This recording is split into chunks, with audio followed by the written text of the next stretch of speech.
Welcome back to the Daily Thunder podcast. I'm Ryan Woods. I'm here with editor-in-chief Cray Allred. Cray, we've got a lot to talk about. How are you? I'm upset. That's what I'll say. Upset.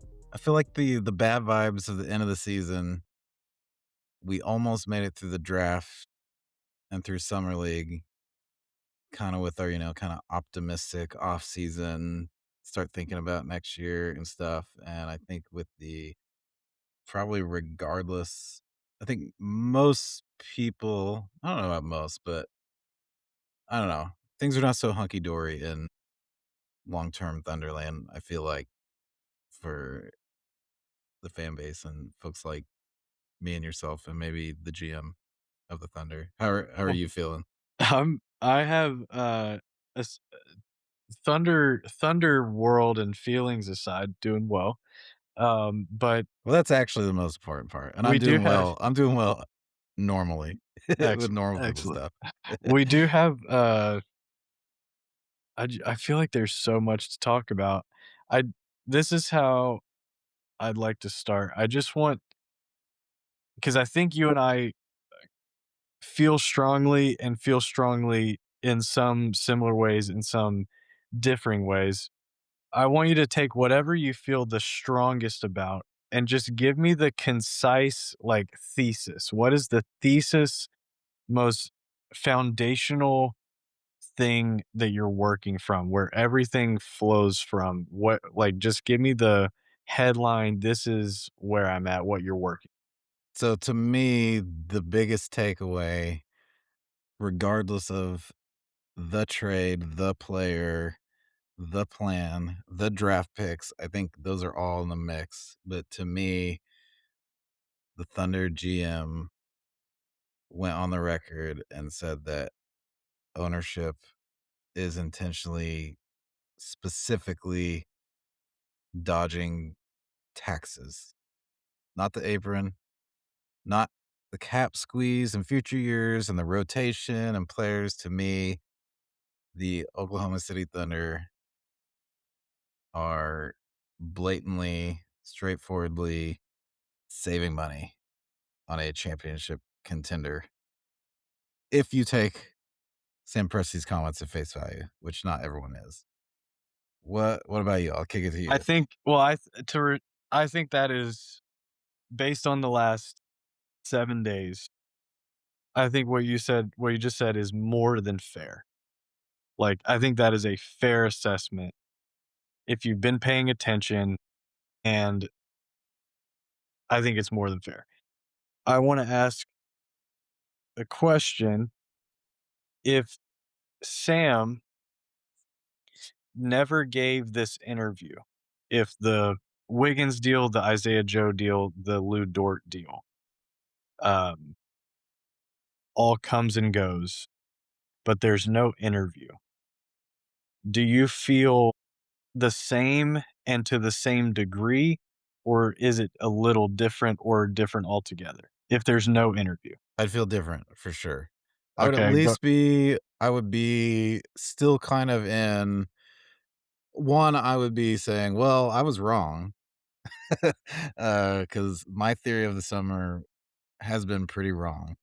Um, you wanted to just keep everyone and run it back and deal with what comes in, in 6 to 12 months. Pretty much, or, um, replace the run it back squad with other NBA players, Okay, or yeah, some portion of them. I know that there couldn't be 18 guys on the roster, but, sure. But it would not equal out to a not similar, just shed yeah, established rotation players for rookies, essentially, which is what has happened. And now, having said that, if the Dort trade happened and there's a 15 spot on the roster open, I would be saying, well, I was wrong. Clearly, I'm gonna readjust my thinking, but I'd still be in somewhat of a wait and see, mode. Um, on maybe what the rest of the offseason look like. I mean, we still haven't had news on the Case and Wallace extension. uh-huh. There's still other stuff, right? Frankly, there's decisions on extensions on Nikola Tovic And I mean, those seems like no-brainers, they're gonna pick him up, but, like, technically, there's more business to be done. But, But the interview had a big effect. it did, yeah, and honestly, like, I was also prepared to be like this is another thing, like, I feel like this would normally be, like, nostalgia for Dort mode, so we haven't even really talked so Lu Dort's been traded, everyone knows it, Yeah, yeah. but we've kind of raced beyond the, you know, goodbye to the player. We had this with Aaron Wiggins and Isaiah Joe, and, like, regardless whether you thought it was smart or Mhm. foolish, like, the fans are like, they've been a great part of the championship culture in these moments, and, like, there was that for Dort for, like, 4 hours. And then he gave his comments, and I feel like that has become the story, and He is in Sam gave the comment. yeah, And yeah. just to cite, that came from the Oklahoman, an interview exclusive interview with, Justin Martinez, uh, beat writer, for the Oklahoman. Super great guy and hard worker. Shout out to him. Um, the Shout out to the Oklahoman too. Like Agreed. like, uh I whine a lot about how hard it is to be media. It's hard to be a paper, period. It's hard to I stay relevant in sports. It's hard they don't hire clickbait idiot video casters, click farmers, whatever you wanna call them, like Joe Masato, Martinez, even Jenna Carlson. They have, people that are just, like, really trying to cover, like, what's really happening with the team, 100%. They're which at I every appreciate. game. They're at every, I know Justin travels a lot. I think he was at nearly every game, and, Jenny, Joe, they're at almost every home game, and playoffs, obviously, they do a ton. So, yes, 100%. The my my feeling is on the interview is and this is no shade to anyone, not trying to undermine anything, but my feeling is Sam got off the trade call and then w got in touch with Justin. This did not feel like, "We'd like to request comment from Sam." Correct, and I would say that's most likely true, or, you know, he definitely agreed to the comments immediately. Their It felt to protocol. me, and this is even, I think this is more of a shout out than anything, is that Sam called him. This doesn't feel like, to me, given the timing of it, this didn't feel like "Oh, we'd like to request a comment from you on the Dort trade." This felt like "I've got some thoughts, and I'm pretty hot right now, Yeah, and I'd like to talk." and he has written editorials in the Oklahoman basically to the fan, so I think you're like, Post for Russ trade for sure. That was a big one. yeah, so That whatever the that TikTok sparked it. is, he was sending a message to fans as Sam Presti about the team and the future of the team, right? And to me, the interview, in my opinion, someone who loves Lu Dort, like, loved the Lu Dort experience. The interview to me felt completely unnecessary. I didn't need to hear from Sam at all when it came to trading Wiggins, Isaiah Joe, Lu Dort, not at all. It all makes sense to me. Like, the idea of Dort moving on makes total sense. If anyone had a Wi-Fi signal and or league pass last year, it makes total sense that it had just reached its natural conclusion to me. This is on court. Now, I'm not talking about, like, his place in, within the locker room and, like, how much he's meant. All of that is true and would have continued to be true. Like, he is one of the dudes. But on the floor, in my opinion, it was over as it had been as a starter. And as we've said countless times, Dort's ultimate value is guarding the best player on the other team. The best player on the other team starts. There is there's no way to maximize Dort's value as the 7th or 8th or ninth man playing 15-ish, 20-ish minutes a game. And for reference, he played about 26, 27 minutes per game last year. There's no way to maximize him as a player, uh, as a non-starter. So We're agreed there. We're agreed so there. and on the that's from the Thunder's perspective. That's from the Thunder fan perspective. That's from the front office, the coaching. Like, this is how we get the most out of Lu Dort, and that is over.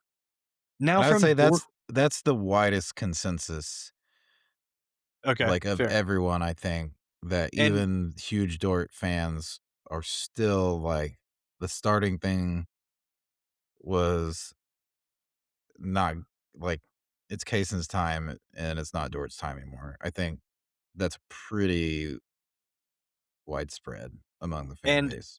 and that's from that if and that's from one side. Let's go to the other side, and that's Lou Dort's side. Going into a contract year, playing for I think around 17 and a half, 17.7, 18-ish million this coming season. In no world would someone in a contract year take a minutes cut and a role reduction. And it would make no sense for him. Just like it would have made no sense for Josh Giddey to do the same going into his extension year. It would make no sense. This is Dort. This is one of his last chances to uh to sign a big extension. I would guess one of the maybe one of the last two chances he'll have to sign a big extension. And that wasn't when as soon as the Thunder picked up that option on him, it meant that the longest he was going to be in Oklahoma City was one more year. But it really, to me, signaled he is going to get traded on this number, on this final year number. Agreed. And I it believe he made was a trade asset yeah, from January 29th or 30th, whatever that date was. Yeah. it only made sense. July, by the way. Not January, but you talking about the June. Sorry. June, yes, June. Yeah.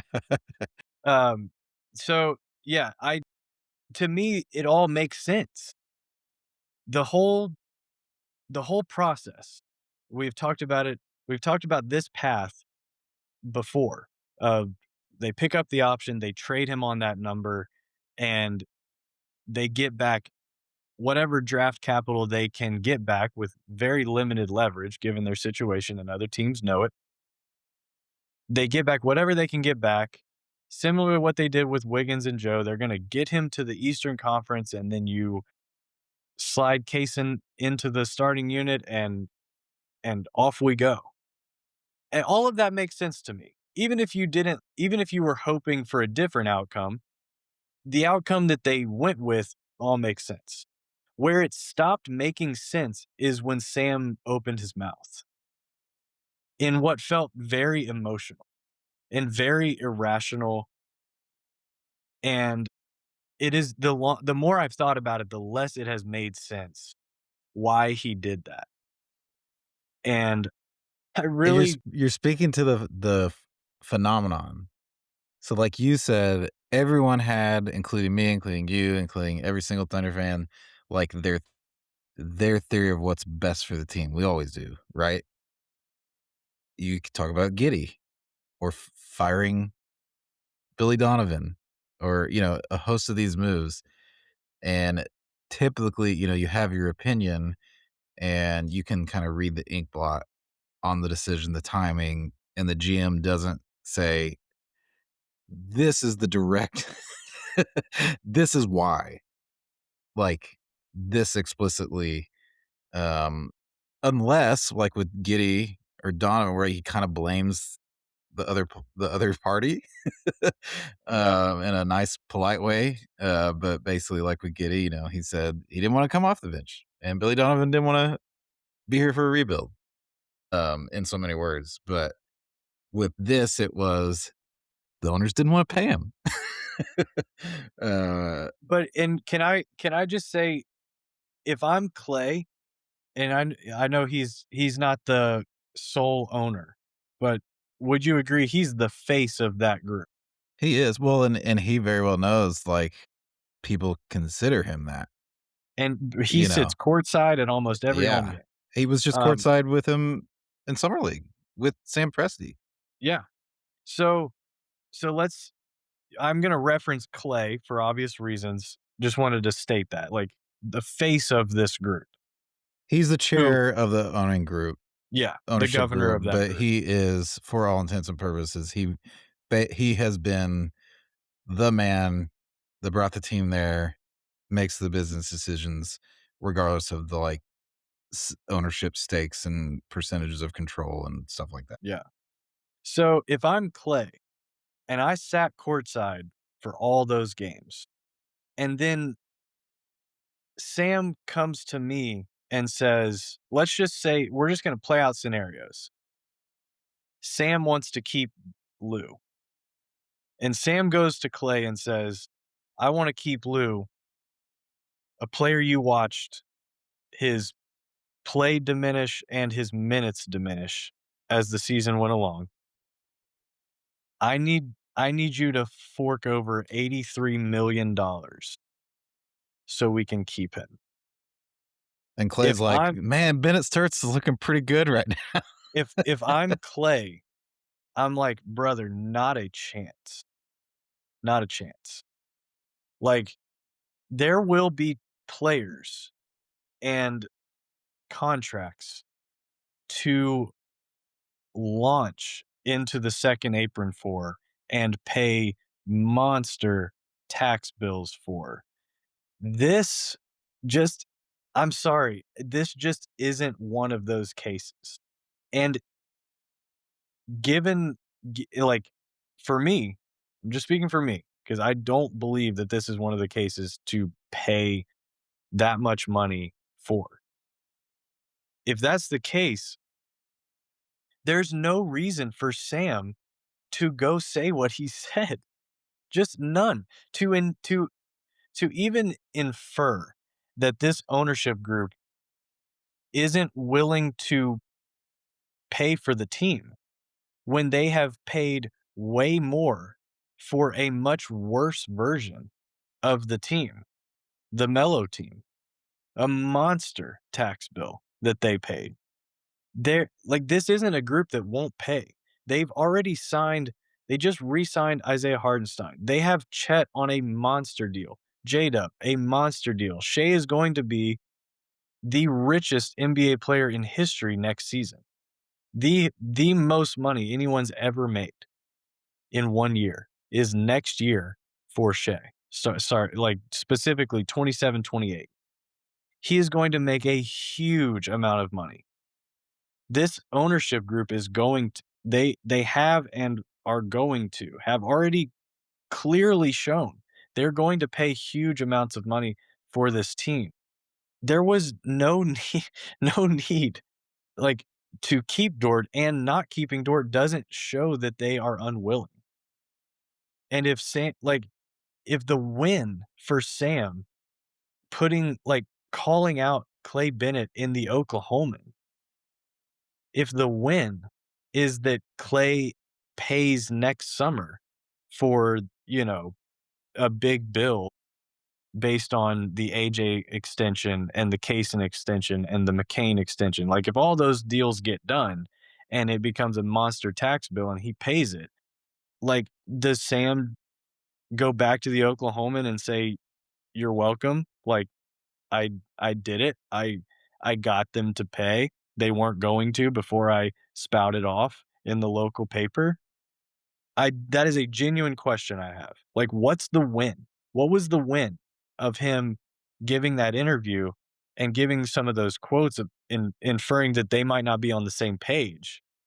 So we're How could that purely be in good? purely in speculation mode now. 1,000%. I do say before we get into some of that, I do think some speculation we can clear away.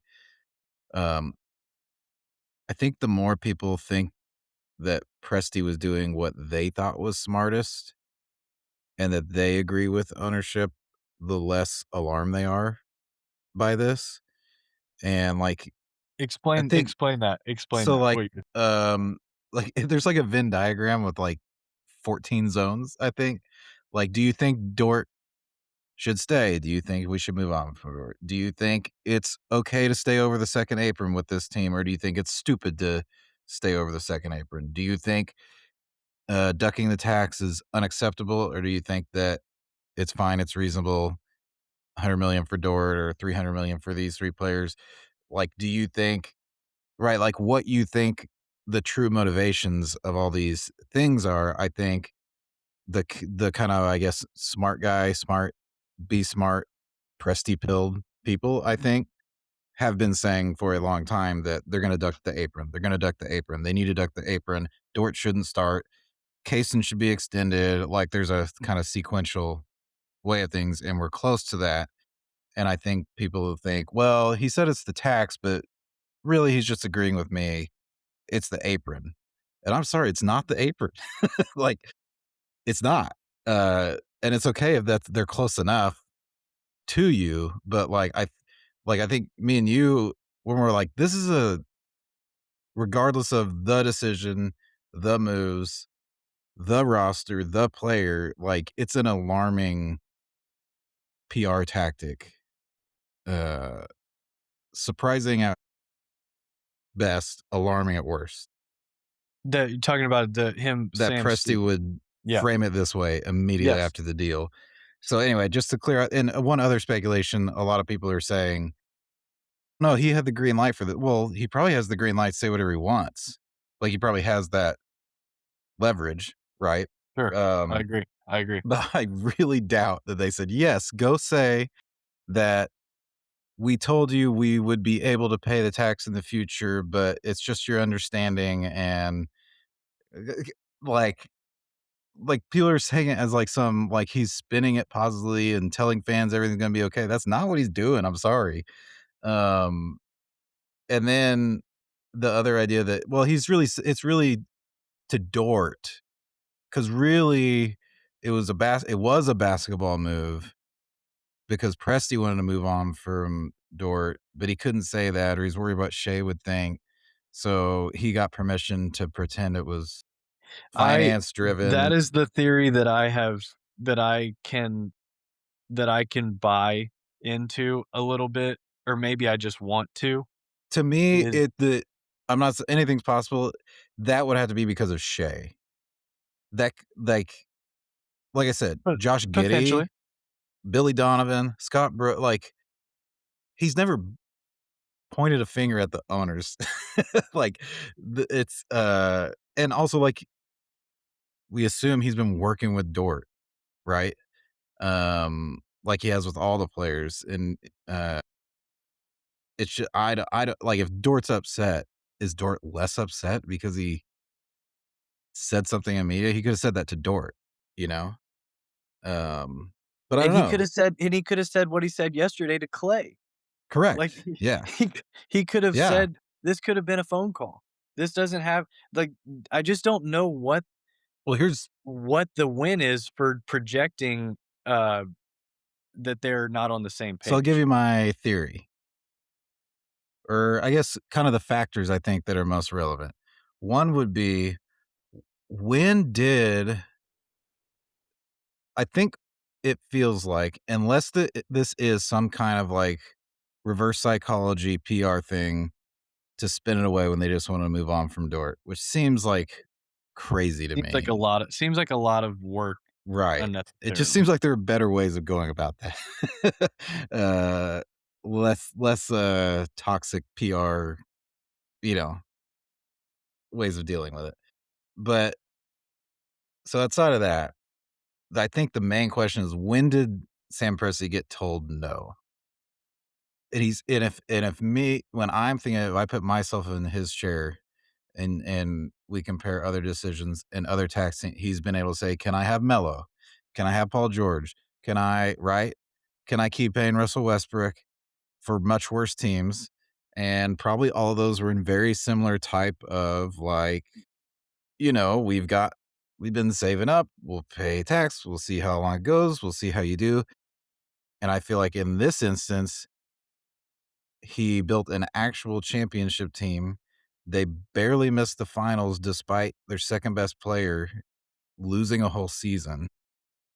And he probably feels like in this scenario, this is not the time to tell me no on if this roster right now for another chance at the championship in 2027, if now is a time to tell me no. So can we go down that path? Okay, Thunder fans, Cray jumping in here. Gonna do a little ad read for none other than dailythunder.com. Just so you know, we are primarily reader supported site. We reject gambling money, futures trading. You know who I'm talking about. The folks ruining the internet and rooting Thunder and NBA coverage. We've had offers. We've been invited to join the club to boost the algorithm with tweeting charts that move the action and make people mad and play to the lowest common denominator. That's not what we're about. We're here to follow the game, give real analysis, and be genuine in our takes. So please consider logging on dailythunder.com. We have subscriptions to keep our newsletter in your inbox. We've got pregame coverage, postgame coverage, link roundups, featured articles. We have goofy stuff. We have Saturday morning cartoons with vintage clips from the Thunder past. We have playbook items with games for the nerds, crossword puzzles, Shea Sweeper, our Minesweeper knockoff. We got it all.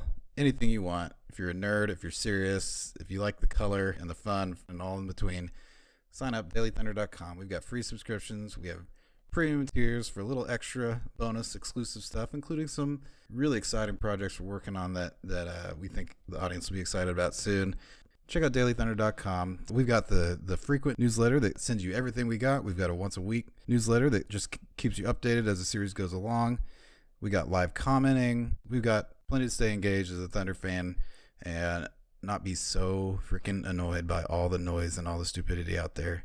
Thanks for listening to the show. Share it with a friend. Refer it to someone who knows ball and stay on top of everything Thunder. Thanks.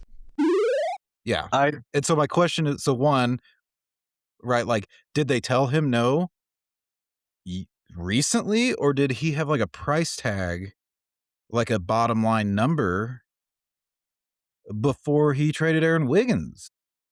Like, to me, the kind of, like a bottom line number to get the bill down to. yeah, like, has Uh-huh. he been working under these conditions he wasn't happy with, or did something change or surprise him while he's negotiating with Lu Dort or Yeah. something? To me, that's what I'm most curious about. What do you think? I think those are great questions because I think I kind of I kind of brushed aside and kind of eye rolled at his comments at his exit interview, um, That he wanted to keep in them all saying together? that in well, in saying that they needed to have conversations. He needed to start having those conversations with all the parties involved, ownership, the players, the agents, all of that. I just kind of thought like there's no way. There's already a plan, right? Like yeah, like there's no way that you guys haven't discussed this. Because the numbers, the projections, the numbers haven't changed.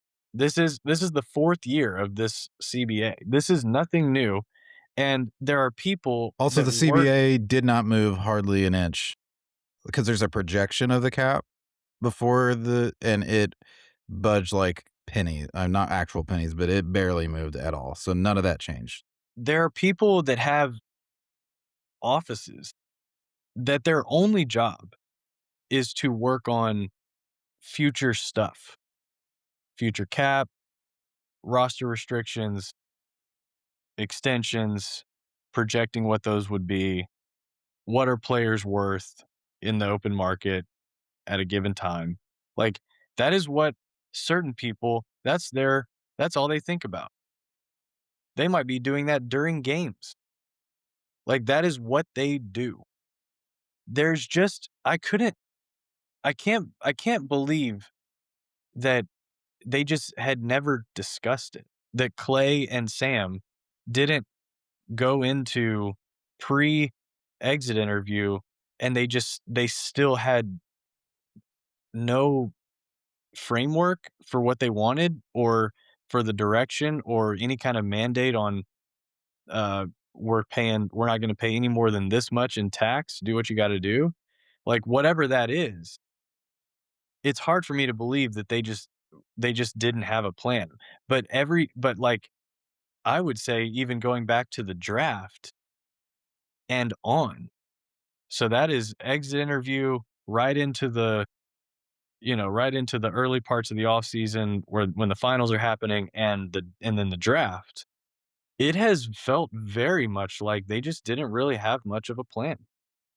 The the the selections, the lack of movement in the draft, the summer league roster, much less important. Just the summer league roster felt like people went on vacation and didn't and just totally forgot about it, that they needed to field, like a 10 or 12 man summer league roster. Um, and For the then perfect season, 0-8. I mean, that's movie script type stuff, like the first act of a great movie. Well, Um, catch us next year. yeah, We'll yeah, be back. exactly. So, like, all the way up through to, like, we were kind of waiting on, like, what's the they just drafted Mara, what does that mean for the Hartenstein stuff? Then he gets extended after they draft Mara, and then we get the Sorber, uh, another procedure, and, Topic, another back procedure. We just have all these things, and then come these trades, you know? And the trades signaled what we had speculated that they would do. They would restructure Kenrich, and they would trade these guys. This is their path to getting out of the second apron. And I think we can spar all we want, like, the difference between, the penalties of the second apron, and is it just an excuse for the owners not to have to pay a bunch of money in tax? That's more than fair. But it seemed like Sam was just, like, going going to script of, they don't feel they need to be a second apron team to be, like, the contender going into next season, given they had drafted they had drafted Kaysen, and for 3 years, they've been developing what seemed like Dort's replacement for when it came time, and then it came time, and now it looks like Kaysen's gonna be the starter. That all makes total sense to me. And so, you know, then to say, you know, we might not be on the same page between myself and ownership and their willingness to pay. That I don't understand, when everything else kinda seemed to it started to really fall into place to me, in that, well, we've got Hardenstein back, Kaysen's up next. Like, I still think Kaysen's up next. Like, the next thing we hear is a Kaysen extension, and then we ride into the next year. All of that, to me, it feels like good business, and because I think there are actual benefits to not being in the second apron for another year, and having less of a tax bill. That doesn't matter as much to me, but it could matter, to have another, less expensive year, given what's coming. And this is super important to say. I'm not up in arms about them not paying 80 something $1 million to have Lu Dort for another year in a lesser role. Not at all. Would much rather it be like it is right now.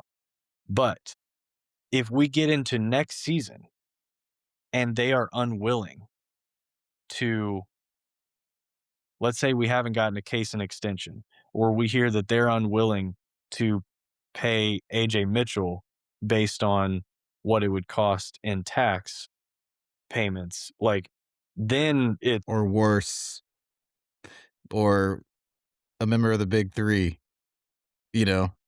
I'm not suggesting that, but there's no ducking is what you're saying.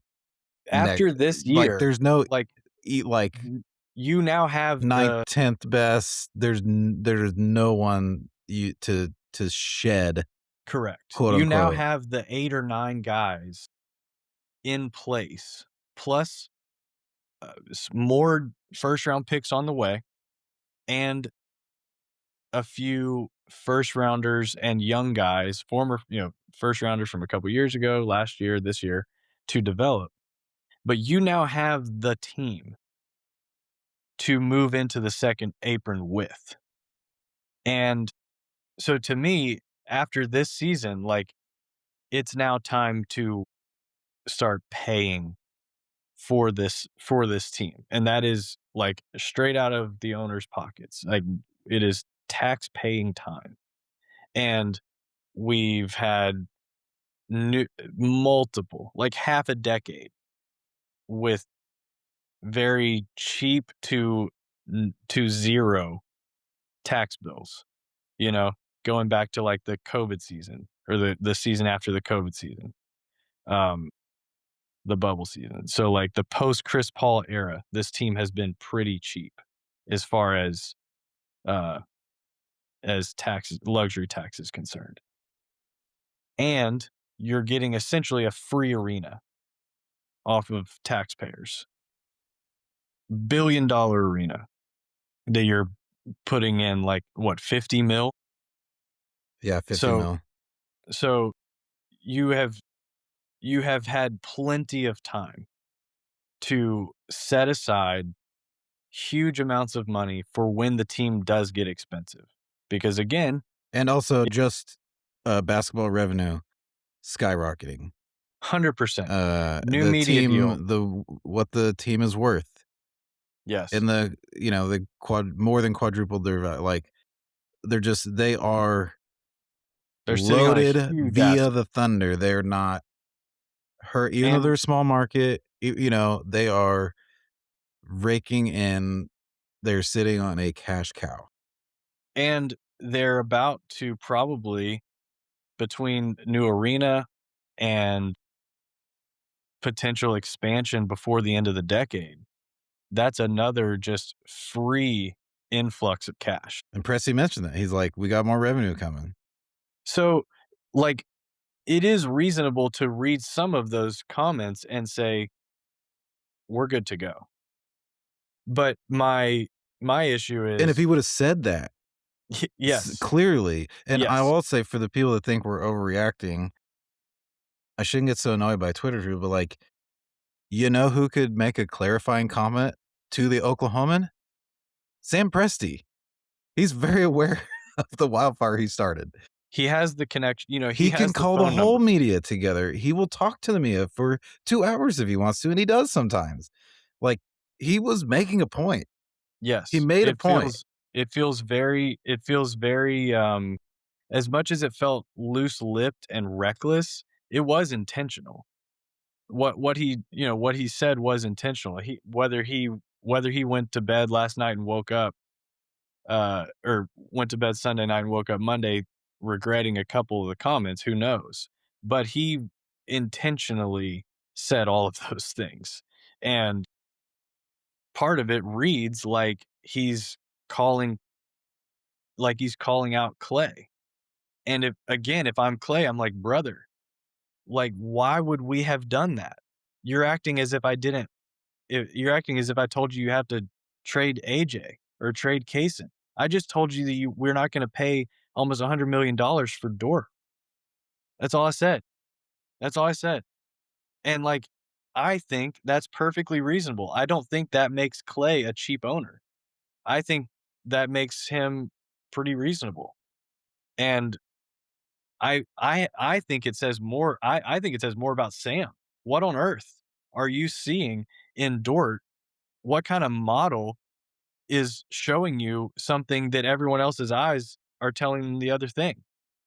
What kind of plan do you and Mark envision for someone whose shot has left him and has taken a dip defensively, and you already want to play less minutes? and is old. I mean, relative to the Thunder. Sure. Uh, And you already have his replacement sitting there needing an extension, who's been a better player on both ends. Kaysen was straight up better on defense and offense than Dort last year. He just was. And you have AJ. Like, you have 2 guys ready to roll who also need extensions. and you drafted another guard, and you acquired Jared McCain, and you have Alex Caruso. uh, Exactly. Like, how much are you like, we just don't have and J-Dub's coming back.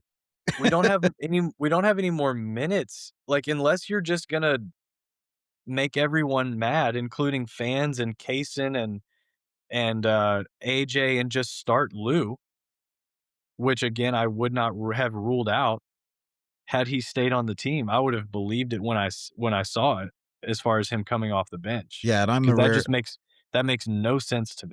I feel like I'm in the smallest sliver of the Venn diagram and all these little parts of the factors and opinions because I would be the person that would be happy by the principle of them keeping Dort, even if it was to trade him during the season, but I would have been upset if he started.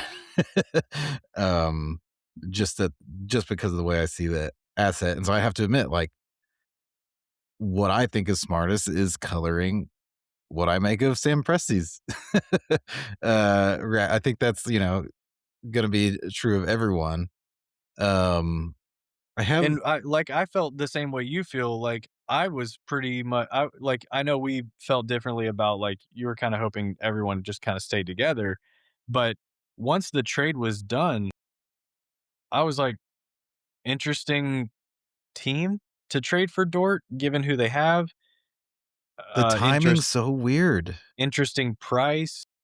Though, like, I had those types of reactions, but nothing about that deal made me think, "You know what? I need to hear from Sam." Like, he's got some explaining to You do. know what I expected to come soon after was Sam Presti announcing the Case and Wallace extension. Exactly. Like, I'm surprised we haven't seen it yet, just because that's why I thought I the don't think you timing trade was what it Dort was, without it. because I thought if he is trying to keep Kaysen at a reasonable number, as soon as you trade Dort away, then that gives a lot of leverage to Kaysen Wallace's agent, right? Uh, theoretically. It could. I just keep coming back to, like, Kaysen doesn't even average double digit points. Like, he's Yeah, I do think we've they just probably don't have inflated his value a they lot don't of have a lot of leverage, in my opinion. honestly, like, Dort was making under $18 million, a much more long-term proven starting player. I think Kasem will get more, but yeah, you're right. It's not like uh people had soured on Dort enough and are hyped on Kasem rightfully, but like you said, he's not averaging double digit points. Um, And I think they have him in a great spot because they can use that while also knowing when they up his minutes and his role, when they just move him into the starting unit, that's going to change. yeah, I think he's going to average, like, between 14 and 17 points a game next year, and I think he's going to be consensus first team all defense. I think he's going to be a finalist for defensive player of the year. Like, he's going to make a big time leap next year if they're gonna just give him that role, that starting role, and play him close to 30 minutes a night. Yeah, that's gonna be the case, and you get, but for now, you get to use what he's done, which is, 8 points a game. Like, you get to use that to keep that number, somewhere low 20s, hopefully, mid 20s. If it's 25, I'm like, okay, cool. But, like, some people I think are expecting, like, 29, 30, 31 a year. And I'm like, I don't see that happening. Dyson Daniels plays for 25 mil a year. Well, and also because he can, not that Presti does this, but he could become a restricted free agent if there is no deal, and is someone gonna When pay him $30 million no one's like, there's not gonna be very many teams, if any, with that cap have that kinda space? cap space. Yeah, So if they don't, like, will it be awkward for him to play all year at without an extension? Yeah, probably means he's not gonna be on the team unless unless they just let him go and test the market and find out that no one's paying him that. That would be the only thing. But again, as you've seen with, like, Peyton Watson and other dudes, like, when you get to restricted free agency, feelings get hurt, and it's really hard to recover. It's really hard to handle the human element of true. restricted free agency. I'll say they did it with Enes Kanter. They let him hit restrict free agency. Yep, Um, they didn't yep, with James Harden, famously. correct. So it's not out of the realm of possibility. I think it makes Portland, everyone Portland. nervous. What was that, 4 years, like 51? I 70, remember it being 70 million. was it 17 a year? I think it was I think Yeah, it I was think it around was 17 a year. 18-ish. Yeah, I have PTSD. And I'm sure Sam does as well. Like, I just don't think And someone I could don't do think they that. like getting. Someone could try to get over on the Thunder, and he could be worried about that. So the And timing again, is weird. I think for the record, I think the case and extension gets done. I think so too. I think I think they sign him, and it should be noted that, like, no one other than Wemby has signed that rookie extension from that class. No one has yet. Yeah, yeah, yeah, So this isn't abnormal. It's not like everyone's just waiting on the last one being Kaysen. Then no one's done it except for yeah. Vic. So, um, that's another part Victor of it. Wembanyama signed an extension. I thought he was volunteering his time, like the way people talk about it. Like pro bono. Yeah, Um, he's so not giving the Spurs money. He's not giving them $300 million he's not dollars. he's not Oh. paying to play. Oh, I thought, oh, okay. I must have read the um, wrong articles. so yeah, I do think the Kaysen thing gets done. And again, it just goes back to next summer. Like, if they aren't willing, let's say Kaysen's signed on, if they aren't then willing to extend AJ and McCain, much lesser, we'll see. I think McCain's gonna have a monster year. And I think we'll be thinking about him as like a we gotta have him kind of player after this coming season. And so if they're not willing to go further, have a more expensive bill at the end of the year in paying for AJ and paying for McCain, then, like, yeah, you will hear me uh very, very upset about that. Like, these are the guys that you these are the guys that you pay all that for. These are the guys that you not step into the second apron for, you jump head first in for. Like, these are the dudes. This is the team. Every team, I think every owner would happily pay big dollars for this set of players that the Thunder have. And I think Clay is one of them. I just do. I just think Clay is one of them. I think he's going to pay the bill for this team. And which again, we keep going back to, why did Sam say what he said? So I think, and also so on the assumption that there was a plan, Yeah, that's a it's great it's assumption. not that he went it's not that he went to Clay and said, will you pay $90 million for Lu Dort? That's not where the conversation started or ended. It was, will you pay $300 million for Lu Dort and and or Wiggins and or Joe and or iHeart and or right? Like all of those, and he's Mhm. making other deals, has to be within that framework. Like Of being If he told no. wanted Of being Dort told no. more than Kenrick Williams, then he would not have splurged, yeah, even a lower number, you know what I mean? Like, he wouldn't have lined them up that way, um, but it doesn't make sense that he's just waiting for he already made a deal with the Atlanta Hawks for second round picks. Like, presumably I the didn't know Hawks they would had have any done this more. deal, right? I didn't know they had any more to give, to be honest. Right. So I think the main working theory is that he was holding out for a first rounder and gave up as the market dried up. That I don't know if I buy that. Oh, I Um, do. I think you they think were that's what it very was? Okay. I think they were very much trying to get a first at the draft, in my opinion. I think they were trying to Yeah, I use guess my thought was Dort to get back into the first round. why not wait longer? But who knows, like, who knows the discomfort that happens if he knows he's being shopped and the Shea Sure. thing Yeah. and also and, like, my thought is like, well, what if someone loses their starting 2 and then you get a first rounder out of him, but also I guess, Dort could get hurt over the summer too in a random freak injury, so How much of it do you think I just it's hard for me to square like the Shea part of this. Like, I think he's I think he's happy for Dort to get paid, and I think he's yeah. smart enough to know that that wasn't gonna happen in Oklahoma City. Yeah, I think if anything, Shea understands the timeline and Shea understands optimization. And while he probably loves playing with Lu Dort and has loved playing with him, I'd be shocked if he like had huge basketball beef Yeah. and cap beef with the decision. I Um, think all of them will be, I think they're all bummed, yeah.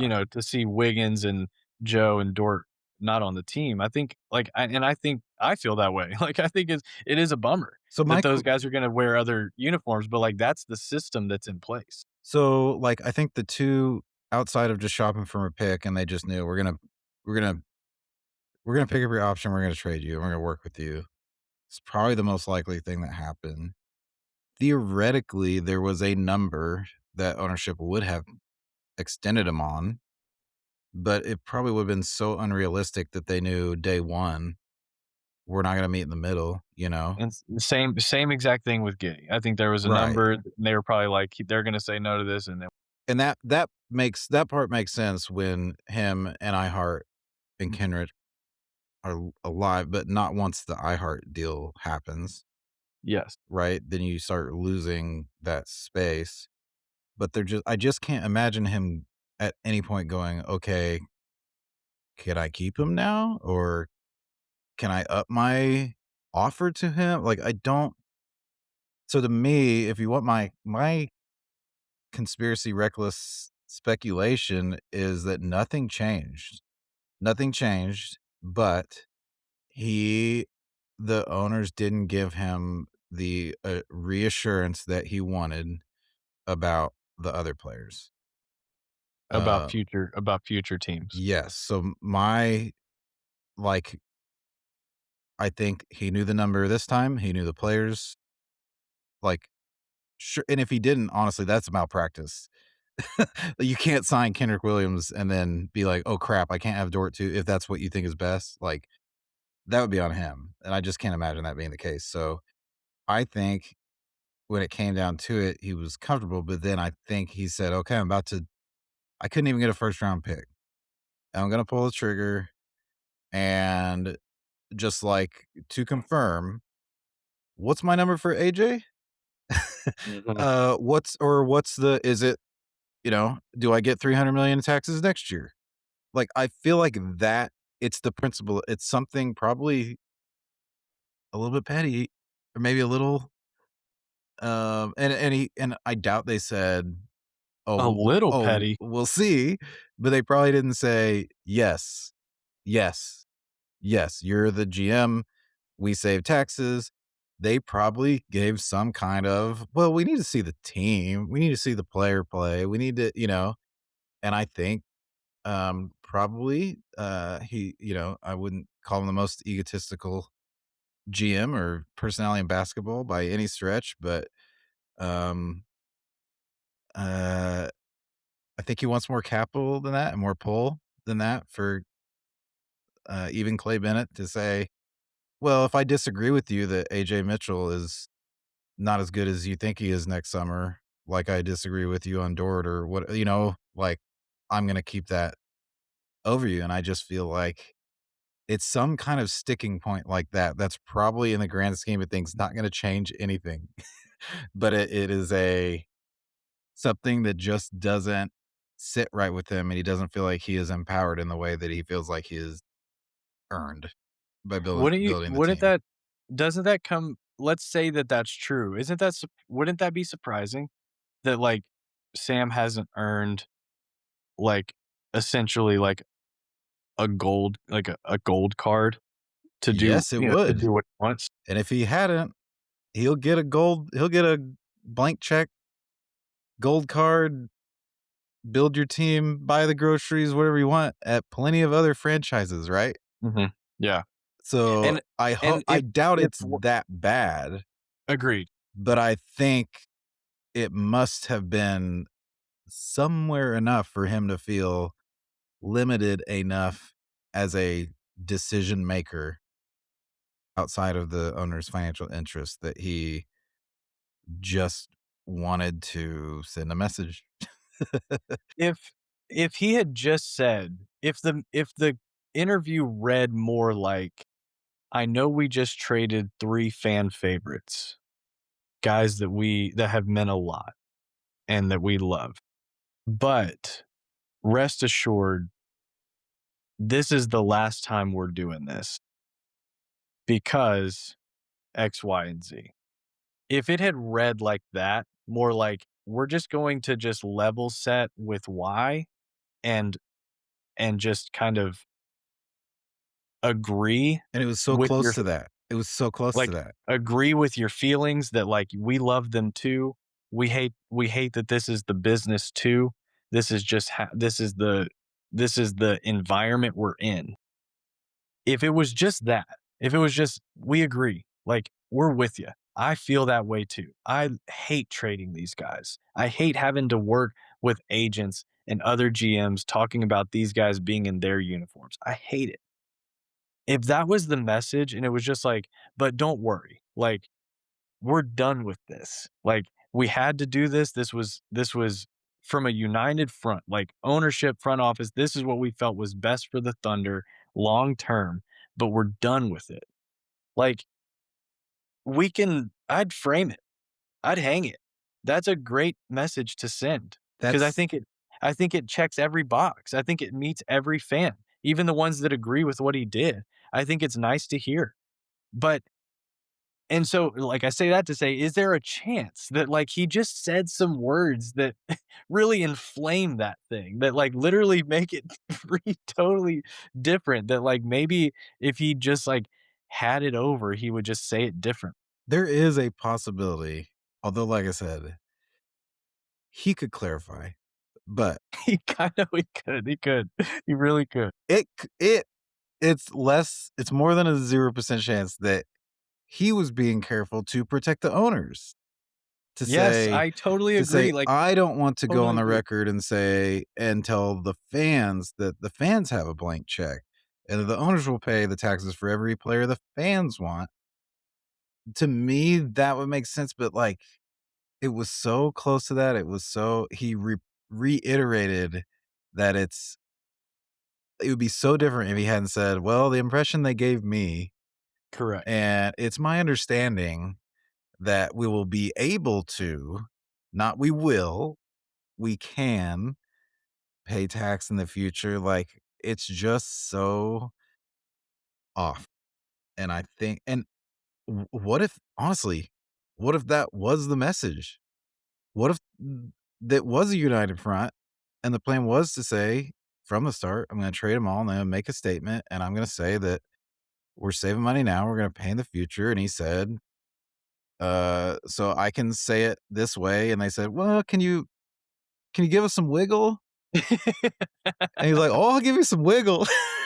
I'll give you some wiggle, watch me wiggle to another team. You know, like, uh, and, n I will say that is still a huge statement because every GM, no matter how good they are, no matter how respected they are, like, that's just part of the role.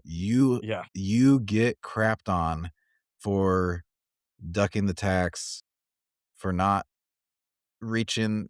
like, anything that is the owner's fault, you cannot say, "Well, I wanted it, but the owner didn't." That just never Right. happens, and it's not to that level, It's very rare. It's but it is very rare. very, very common for It's just you usually on just the take way the dart. You it's just take usually it. after the fact. It's usually after they've taken another job or they've Yeah, gotten fired, like, they'll say their piece, but or they yeah. talk around it. They say, "It's not ideal. Wish we could have figured out something," but then they don't say, "It's because my boss didn't wanna pay taxes." Right. Um, I don't And I I've never known calling out your billionaire boss in the paper to be a useful strategy. Just never have. yeah, I kinda like it though. It's kinda punk rock, but, Because what I don't want is for Clay to be sitting courtside or to be walking, walking through the back hall of the arena and uh, some idiot to yell something at Clay, you killed Dort. inferring inferring that he's cheap. Yeah, Like, that is because, like, whatever again, I keep asking for the win. What's the end goal, for Presti doing that? Because I can list you several things that go the opposite direction yeah. as consequences for what he did, and they aren't good. They aren't pretty, and they involve pissing off a billionaire that employs him. You know what else though? You know who could force him to make a clarification? Clay. Mr. Clay Bennett. Yeah. You know, he could You know say, what it "You need to hold a I've presser right now. This is not the way we wanted this to go," so who knows? And I think it's been said to me, and I just wanna hear what your thoughts are. It's been said to me in the last couple days that, in referencing his comments about at exit interview about we need to we need to have conversations, that Sam, at that point, didn't have a budget yet. yeah. But if that was gonna Do you upset think them, that then he can't execute deals. That's when you make your stand. That's when you they say, could have gotten to do you think they could have gotten to June middle of June "No." 2026, and they just were not even that they weren't on the same page, that they just haven't spoken? Like, what does Rob Hennigan do? His Yeah, job literally has his job title has foresight yeah, in the title. yeah. What does he do other than sit next to Sam with earplugs in? We all the fans had plans. We're talking about it, We wrote the dusk till whole dawn. offseason out as Yeah, we wrote the whole offseason out by us like we had the script. yeah, yeah. This was known. The numbers are the numbers. And This you is how just you get under the second and apron. it just doesn't make sense that he would be like, I heard of this number, is that okay? Yeah, cool, okay. A How great about number, by the Kenny? way. I can get Kenny at this number, is that cool?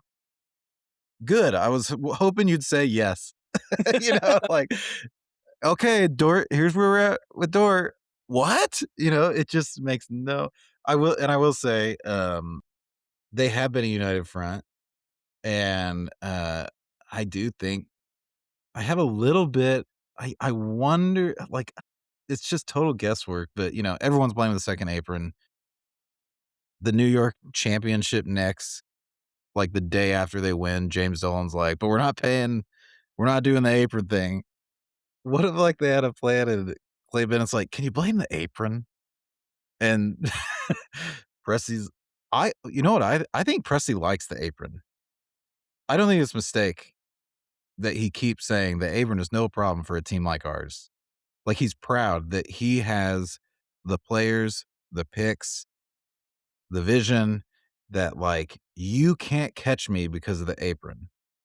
Like, the apron, I have an edge because everyone else can't build what I built under the apron. Correct. And I like, what if it's that? What if it's simple as they're like, "Hey, wouldn't it be better PR if we were just like the apron thing?" And Presti's like, I've already said it's not the apron Yeah, multiple he's like, times." "No, my whole it would tear apart my whole thesis." Yeah.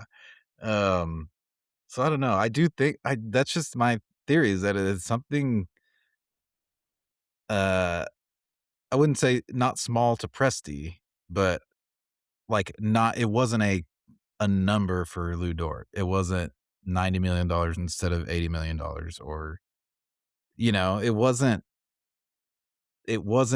it couldn't have been something huge and surprising. Sam has done all of this work in the last 2 weeks that has saved Clay Bennett, like, what, a Yeah, small country's GDP yeah, in tax savings? Like, he and has done again, so much what if work he did that? on behalf of Clay. What if he said, "I saved you 300 mil," and Clay's like, "Can you say we were afraid of the apron?" Like, I could see him saying, like, "Hell no, I'm not saying that," you know? It Uh, has to be said how rich this is, how ironic it is, how sweet it is we're having this conversation the day after they poured the first cement on that yeah, new arena. yeah, It yeah, literally happened yesterday. uh-huh. So, there's a big, huge pregnant pause now to the off season, and I think it was by design. I don't know why exactly. We've said over and over we're recklessly speculating. We respect all parties. The Thunder are not going to be sold tomorrow, or it's not like crazy stuff. And honestly, like, the team is so well built that very good odds that they could do three stupid things and still work out in their favor. They could do three great things and injuries, but we'll get some kind of clarity before the season, because Presti's gonna address it. He has primed everyone for not just like one brave question, but like the media crowd is gonna be like, can we drill down a little bit on Yeah, I was about to on say, the plan? if no one else does, I will fly back. I will fly back to ask him these questions. And I he'll am honestly, he'll so probably puzzled. give a monologue about it before they even ask the question. Yeah, I would imagine he opens with it. Like that it feel because it's just so unique, right? This we've just never been in this position as people who are following this team so closely. I just can't remember a time where it felt like Sam and that where Sam and Clay were at odds, even at all. Not one other time. I can't even I can't remember. So it's a different feeling. Whereas and I've said this, like, I think the biggest asset this team has, this organization has, more than Shea, more than a specific person or player, it's the stability between ownership, front office, coaching staff, best player. Like, the through line there and the stability and the strength is its best, most effective asset. It's the thing that really, like, it turns the engine over for this whole thing, is that stability and consistency and strength. And for the first time, I was like, "Man, that feels weird. Trouble That in feels paradise. really Trouble in strange." paradise is the feeling almost. Yeah. Like, vibe shift. Vibe I would hate shift. for, like, Lu Dort to be, like, the the initial domino, that, like, not nothing that he did, but, like, the Dort trade and the interview right after it to be, like, the thing that, like, we look back on, like, that was the thing. That was the thing that, like, started this, was whatever happened summer of '26, whatever happened, like, that we may never get clarity on. That would be really disappointing, and I don't think that's gonna happen. It's just that's just how that's how it's felt the last couple days, is like, what if what if it's, like, not as rosy as we thought? Maybe something happened. That's been my fear. That's why my feelings are so strong.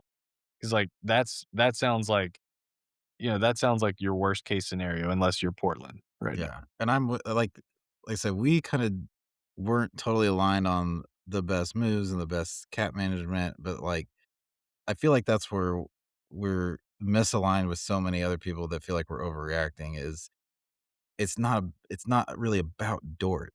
it can't be about Dort, you know? Like, No, no way. it's like No way. it's just it's a weird like, people are like, "What's the big deal? It's Dort."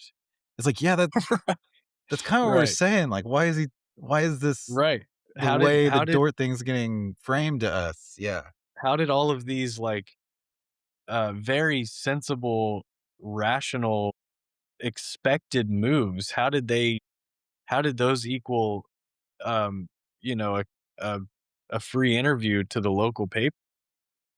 Yeah, and like I said, That felt weird. if I hadn't my predictions hadn't come true and they didn't do what I wanted, I would've just chalked it up to, well, this is what they thought was best,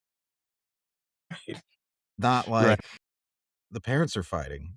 right, right, right, right. And and Exactly. and that does make me nervous because, like, Shay wants peace. This is why I think it is worth being worked up and freaked out and overreact to stuff. I think people don't realize what we have in Shay and in the team, which is crazy to say considering the Thunder's past on what Yeah, we thought we had and it blew up, right? Like, I I am I have not been paranoid, but I am like, this is the time to be passionate about every this could be single the thing. best. I feel very strongly. I would put all my money that you and I will be closely monitoring, watching, rooting for this team for the rest of our lives. Yeah.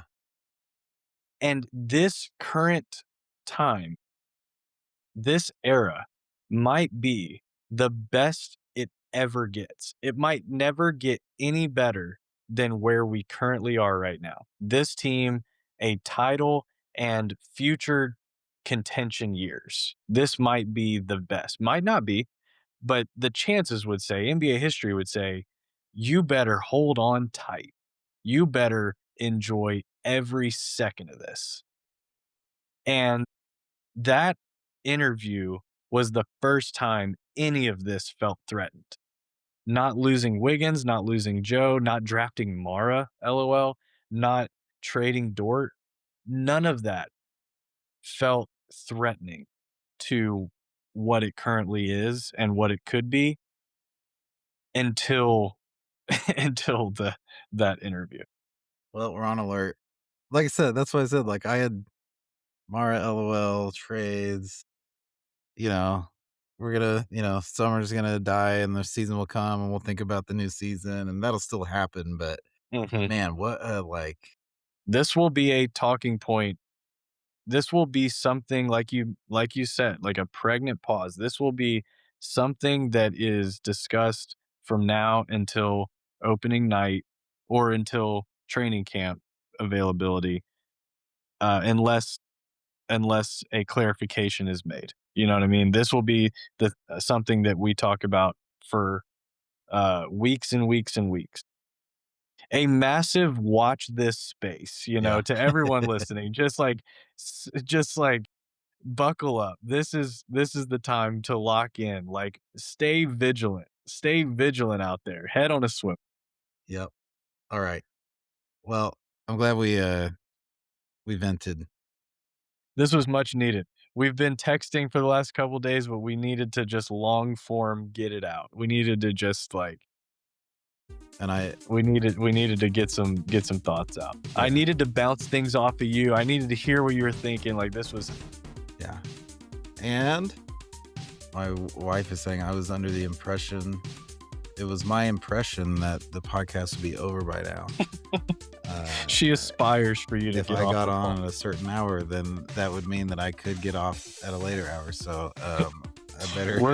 We're getting out of here. Crazy got things to do, much more important things to do. We will be back to talk about who knows future Thunder happenings, no doubt. Thanks for listening. Thanks to Cray. Be looking for more from John and Brandon in the coming days as well. And we'll talk to you again soon on the Daily Thunder podcast.